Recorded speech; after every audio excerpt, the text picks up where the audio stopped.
काबे में मासूम बच्चे की जान निकालते फरिश्ते के लाइव मंजर कैमरे में रिकॉर्ड। वीडियो ने पूरी दुनिया को खून के आंसू रुला दिया। दोस्तों, आज की वीडियो में हम आपको बता रहे हैं काबे में होने वाले एक ऐसे वाक्य के बारे में जिसने सारी दुनिया के होश उड़ा दिए। जिस किसी ने भी इस मंजर को देखा अस्तगफार पढ़ने लगा और अपने गुनाहों की माफी मांगने लगा। काबे में नजर आने वाले इस मंजर ने जैसे सब पर जिंदगी की हकीकत आश्कार कर दी। काबे में ऐसा भी कौन सा मंजर नजर आया था कि लोगों की जिंदगियों का रुख ही बदल गया। जानने के लिए वीडियो को आखिर तक जरूर देखिए, और अगर आपने अभी तक हमारे चैनल को सब्सक्राइब नहीं किया तो इसे सब्सक्राइब कर लीजिए और साथ ही बेल आइकन को दबा दीजिए ताकि हमारी आने वाली हर वीडियो की अपडेट आपको मिलती रहे। दोस्तों, खाना काबा खुदा का घर है जहां जाकर चलते हुए दिलों को करार आ जाता है। दिलों में मौजूद बुग़्ज़ नफरत कहीं दूर जा सोती है। लोग यहाँ टूटे हुए और शिकस्ता दिल लेकर आते हैं, लेकिन बदले हुए हिदायत याफ्ता दिल लेकर वापस जाते हैं, क्योंकि यहाँ नफरतें धुल जाती हैं और खाली दिलों को मोहब्बतें अदा करती जाती हैं। लेकिन कभी कभी अल्लाह ताला खाना खुदा को भी इंसान के लिए इबरत का निशान बना देता है, और यहाँ पर आने वाले लोग इस तरह से हिदायत याफ्ता होते हैं कि फिर सारी जिंदगी उन्हें गुनाह करने की जरूरत नहीं होती। और कुछ लोग यहाँ आकर भी कभी हिदायत के रास्ते पर नहीं चल सकते, बल्कि हिदायत के रास्ते से भटक जाते हैं। दोस्तों, साजिद एक गुनहगार इंसान था। वो शहर में बहुत मशहूर था, जो कि चोरियां किया करता था। चलते मुसाफिरों को अपनी लूट मार का निशाना बनाता। लोग अपनी माँ और बेटियों को उससे छुपा कर रखते, क्योंकि उसकी वजह से कोई भी महफूज नहीं था। एक रात वो सोया तो उसने ख्वाब में देखा कि वो मर चुका है और कयामत का दिन है। सब लोगों में नफ्सा नफ्सी का आलम है। हर कोई बस अपनी जान की बख्शिश का तलबगार है और इसी के लिए गिड़गिड़ा रहा है। कोई हमारे प्यारे नबी करीम हजरत मोहम्मद मुस्तफा सल्लल्लाहु अलैहि वसल्लम की ज़ाते मुबारका को तलाश कर रहा है ताकि अपनी बख्शिश करवा सके। कोई नूरानी चेहरों के साथ ऊंचे तख्तों पर विराजमान है। सब लोग अपने अपने अमाल के मुताबिक वहाँ पर मौजूद थे। साजिद के दिल पर इस ख्वाब ने बहुत असर किया और वो नींद से बेदार हो बैठा। उसे अपनी जिंदगी में किए गए तमाम अमाल याद आए, मगर उसे ये याद नहीं था कि उसकी अपनी हालत कैसी थी। इस ख्वाब ने उसे अब बहुत बेकरार कर दिया था और वो सुकून की तलाश में फिर रहा था। उसने शराब पीना शुरू कर दिया, मगर सुकून कहीं दूर जा सोया था। पहले तो वक्ती तौर पर उसे सुकून मिल जाता, मगर अब सुकून का निशान भी नहीं था। इसी बेकरारी में उसकी पूरी रात कट गई और वो आने वाली रातों में भी उसे नींद नहीं आई। जैसे ही उसकी आंख लगती तो मैदान हशर उसकी आंखों के सामने घूमने लगता। ये नजारा उसे बहुत तकलीफ देता और उसे इतना खौफजदा कर देता कि वो उठकर रोने लगता। इसी कैफियत में कई दिन गुजर गए थे। बहुत दिनों से उसने कोई जुर्म भी नहीं किया था। हर वक्त अपने कमरे में ही छुपा रहता। जाने कौन सा डर था जो उसकी जात से चिमट गया था। जब अपनी कैफियत से बहुत ज्यादा परेशान हो गया और बेजार हो गया तो उसने अपने खास चेले को बुलाया और उससे सब कुछ बयान कर दिया।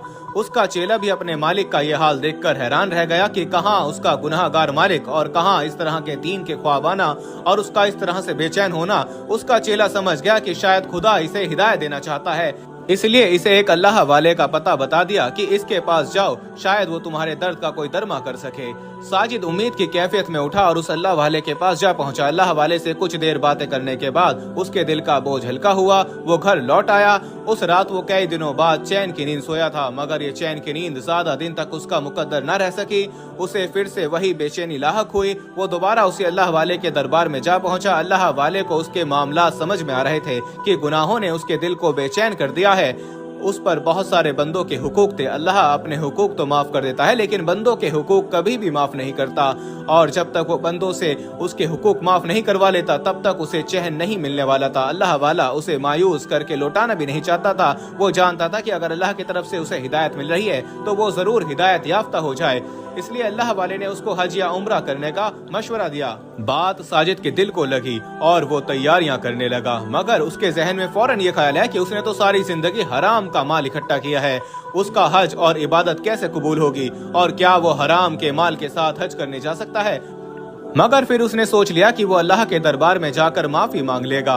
उसके पास अभी कोई भी जमा पूंजी या हलाल की कमाई का इकट्ठा किया हुआ पैसा नहीं था कि फौरी तौर पर उनसे हज करता, और अपने दिल के सुकून के लिए उसको फौरी तौर पर हज करना बहुत जरूरी था। इसलिए वो इन्हीं पैसों से हज पर चला गया। खाना काबा पर नजर पड़ते ही वो फूट फूट कर रो दिया और उसके दिल सुकून से भर गया। उसने खुद को जिंदगी में कभी भी इतना हल्का फुल्का महसूस नहीं किया था जितना अब कर रहा था, मगर शायद अभी भी उसे मुकम्मल तौर पर हिदायत नहीं मिली थी। उसने सोच लिया था कि उसने जितना भी पैसा इकट्ठा कर रखा है उससे वो बार बार हज के लिए आएगा, ये सब बातें वो भूल रहा था कि हराम की कमाई से दिल को सुकून नहीं मिलता। अल्लाह ताला के घर आने के लालच ने उसके दिल से फिर से हिदायत की बात निकाल दी थी। उसने अपना उम्रा मुकम्मल किया। अब उसकी वापसी का वक्त नजदीक आ गया था, मगर उसे बहुत उम्मीद थी कि वो बहुत जल्दी वापस हज के लिए आ जाएगा, क्योंकि उसके पास बहुत पैसा इकट्ठा हो चुका था। वो चाहता था कि उसने जितनी भी हराम की कमाई की है वो सारी हज और उम्रा में खर्च कर दे, और यही उसकी सबसे बड़ी भूल थी। वो आखिरी बार खाना काबा का जी भरकर तवाफ कर रहा था। जब एक नजारे पर उसकी नजर पड़ी तो वो दंग रह गया। सामने उसने देखा कि एक छोटा सा बच्चा जमीन पर गिरा हुआ है। आसमान से बारिश बरसने लगी थी और इस बच्चे पर जैसे नज़ा का आलम तारी था। कोई भी उसकी तरफ नहीं देख रहा था। लोग उसकी तरफ मुतवज्जो भी हुए तो उसके करीब ना गए। न जाने वो किस का बच्चा था जो इस तरह से फर्श पर पड़ा हुआ था। अचानक ही साजिद की आंखों ने जो कुछ सामने देखा उससे उसकी आंखें खुली की खुली रह गईं। उसे साफ तौर पर नजर आ रहा था कि इस बच्चे की रूह एक फरिश्ता कब्ज कर रहा है। मौत के खौफ ने उसे जैसे जकड़ लिया था और वो वहीं घुटनों के बल जमीन पर गिर गया और होशो हवास से बेगाना हो गया। साजिद को पूरे 7 दिन के बाद होश आया था। इस दौरान उसे कभी कभार होश आ जाता तो उसकी आंखों के सामने वही मंजर रोशन हो जाता जब फरिश्ता एक छोटे से मासूम बच्चे की रूह निकाल रहा था और तकलीफ से बच्चे का चेहरा पीला पड़ गया था।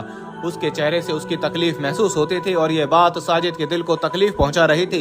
एक छोटा बच्चा जिसने कभी अपनी जिंदगी में शायद ही कोई गलत काम किया हो, क्योंकि उसकी उम्र बहुत ही कम थी, वो ऐसी तकलीफ से गुजर रहा था। तो साजिद जिसने अपनी सारी जिंदगी गुनाहों में गुजार दी थी, उसके साथ क्या होने वाला था, ये खौफ उसके रोंगटे खड़े करने के लिए काफी था। वो अल्लाह ताला से रो रो कर माफिया मांगने लगा कि दोबारा वो कभी भी गुनाह नहीं करेगा, बस अल्लाह उसे तौबा की तौफीक अता किए रखे। वो उठा और दोबारा उसी जगह जहां पहुंचा जहां पर बच्चे की रूह कब्ज की गई थी। वो लोगों से पूछ रहा था, मगर लोगों का कहना था कि यहाँ पर ऐसा कोई वाकया नहीं हुआ।